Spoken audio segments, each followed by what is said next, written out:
মিয়ানমারের রাজধানী নেপিদোতে ৮১তম সশস্ত্র বাহিনী দিবসে বিশাল সামরিক কুচকাওয়াজে শক্তি প্রদর্শন করে জান্তা সরকার। ট্যাঙ্ক, ক্ষেপণাস্ত্র, কামান ফায়ার আর নিয়ন আলোয় যুদ্ধবিমান ও হেলিকপ্টারের ফ্লাইওভার সব মিলিয়ে ছিল শক্তির প্রদর্শনী। পদকখচিত পোশাকে ওপেন টপ লিমোজিনে করে কুচকাওয়াজ পরিদর্শন করেন সেনাপ্রধান মিন অং হ্লাইং।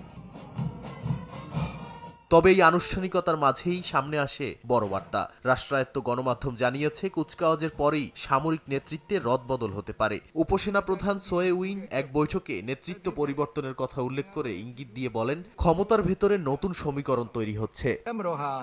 এই পরিবর্তনের সময়টাও তাৎপর্যপূর্ণ। স্থানীয় সময় সোমবার বসতে যাচ্ছে নতুন সংসদ। সেখানে প্রেসিডেন্ট নির্বাচনের প্রক্রিয়া শুরু হবে। বিশ্লেষকদের মতে সেনাপ্রধান মিন অং হ্লাইং দীর্ঘদিন ধরেই এই পদে যাওয়ার চেষ্টা করছেন। সাম্প্রতিক নির্বাচনে সেনা সমর্থিত দলের জয় সেই পথকেই আরও মসৃণ করেছে।